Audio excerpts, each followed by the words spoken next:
आम्ही सहकार पॅनल स्थापन करताना आदरणीय कथोरे साहेब होते, त्याच्यामध्ये आदरणीय उपमुख्यमंत्री शिंदे साहेब होते, हितेंद्र ठाकूर साहेब होते, असं आणि बाळामामा म्हात्रे खासदार राष्ट्रवादीचे, ते सगळे आम्ही एकत्र मिळून सहकार पॅनलची स्थापना केली होती. आणि त्याच्यातून आम्ही जेव्हा सुरुवात केली त्यावेळेस समोर परिवर्तन पॅनल म्हणून होतं आणि त्याच्यामध्ये पण काही आता सहकार पॅनलमध्ये असं होतं की कुठल्याही पक्षाचा बॅनर नव्हता आणि सहकारामध्ये कुठलाही पक्षाचा झेंडा वगैरे आम्ही कुठला वापरला नव्हता.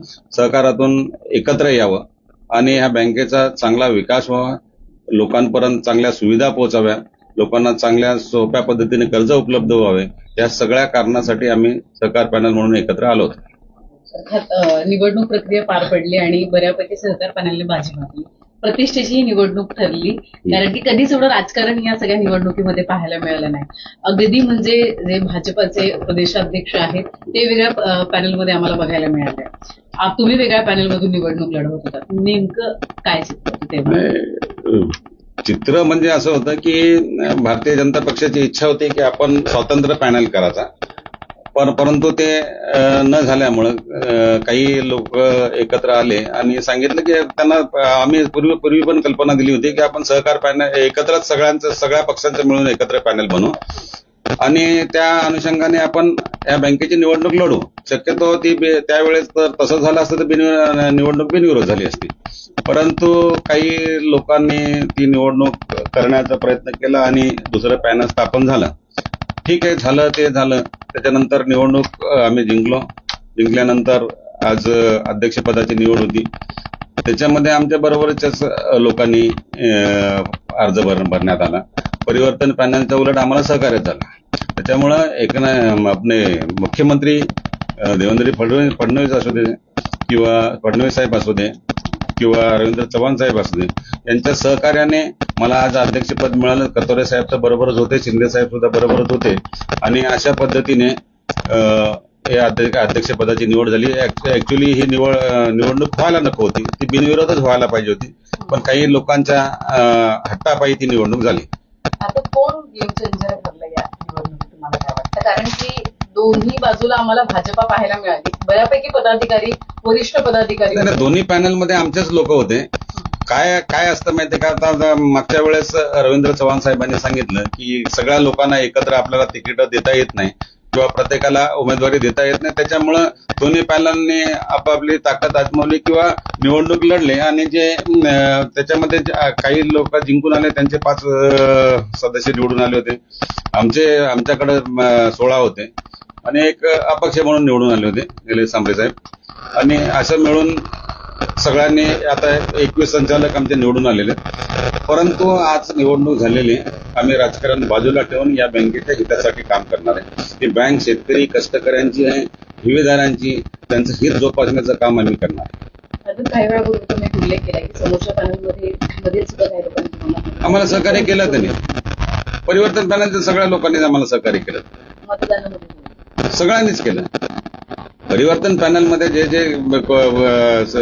संचालक निवडून आले त्यांनी आम्हाला सगळ्यांनी मदत केली.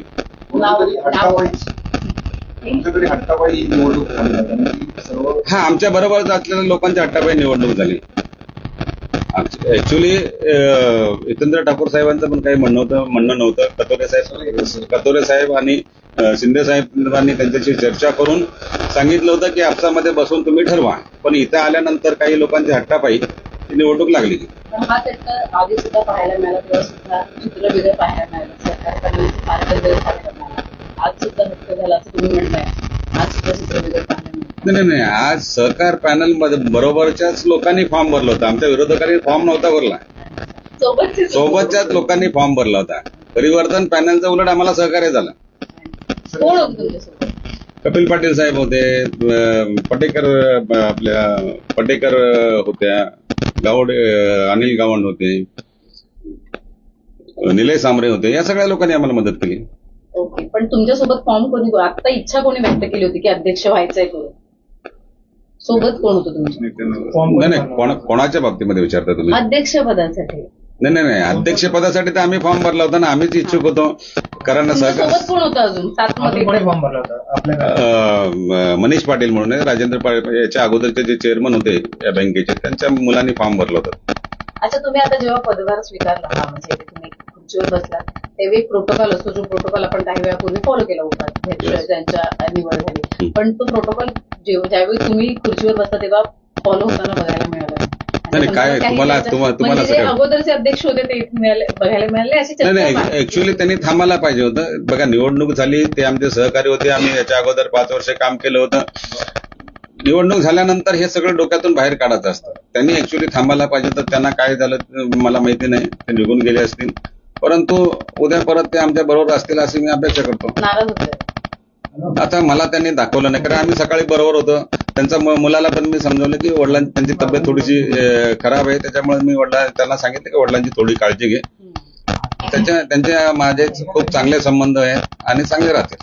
सर, या संपूर्ण निवडणुकीमध्ये आमदार किसन कथोरे असतील, त्यांचं महत्वपूर्ण योगदान लाभलेलं आहे, त्याविषयी थोडक्यात काय सांगा? आमदार कथोरे साहेब जे आहेत ते आमचे राजकीय गुरु तर आहेत, आमचे मार्गदर्शक आहेत, प्रेरणास्थान आहेत, आणि त्यांच्या आशीर्वादानेच मी इथे बसलो. नाही तर ह्या खुर्चीवर बसणं आमच्यासारख्या छोट्या कार्यकर्त्याचं काम नव्हतं.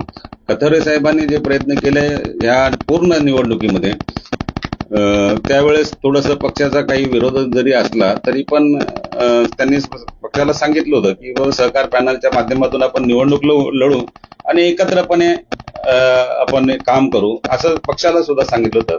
पण त्यावेळेस ते काही जमलं नाही. परंतु कथोरे साहेबांनी पूर्ण ठाणे जिल्ह्यामध्ये शिंदे साहेब पण बरोबर होते आमचे, आणि सगळ्यांनी एकत्र मिळून काम केलं, म्हणून आम्हाला यश मिळालं. समोरच्या पॅनलची शिट्टी वाजवली सर. शिट्टी आमची निशाणी शिट्टी होती, आमची निशाणी शिट्टी होती. कशा प्रकारे पुढची वाटचाल असणार आहे आणि बँकेच्या संपूर्ण कारभारामध्ये, म्हणजे महिला बचत गट असू द्यात किंवा आता मागच्या वेळेस बऱ्याच प्रतिक्रिया येत आहेत की कर्ज किंवा इतर ज्या काही गोष्टी आहेत त्यासाठी सोयीस्कर व्हावं, हे कशाबद्दल सोयीस्कर तर आता आपले म्हणजे कर्ज वाटप जे आपण करतो तर सोयीस्करपणे करतो. पूर्वी थोड्याशा किचकट अटी होत्या, त्या आम्ही मागच्या वेळेस 5 वर्षामध्ये बसल्यानंतर त्या कमी केल्या. म्हणजे सक्षम जामीनदार, पूर्वी फक्त सरकारी जामीनदार लागत होता, आता ती अट नाहीये. सक्षम जामीनदार कोणी लागवले किंवा ज्यांच्याकडे IT फाईल आहे किंवा त्यांचा इन्कम प्रूफ काही आहे, ती सक्षम जामीनदार आपल्याला चालतो. आम्ही 3 लाखापर्यंत पर्सनल कर्ज देतो, छोट्या व्यावसायिकांना कर्ज देतो, महिला बचत गटाला 7 लाखापर्यंत कर्ज देतो 7.5%. आता ते कर्ज आम्ही 25 लाखापर्यंत करण्याचा उद्देश ठेवला आहे आणि आम्ही ते 100% करू. त्याचप्रमाणे बिगर शेती कर्ज असू दे किंवा शेती कर्ज असू दे, शेतकऱ्यांना आम्ही त्यामध्ये मदत करत असतो. दुसरी गोष्ट, शहरी भागामध्ये आम्ही सेल्फ रिडेव्हलपमेंट जे करतो त्याच्यासाठी 250 कोटीचं आम्ही लिमिट ठेवलेलं आहे. आमच्याकडे आता 5-6 सोसायटीनी सेल्फ रिडेव्हलपमेंटसाठी पैसे घेतले आणि ते परत सुद्धा केलेले, आणि चांगल्या प्रकारे तो प्रसिद्ध मिळतो आम्हाला.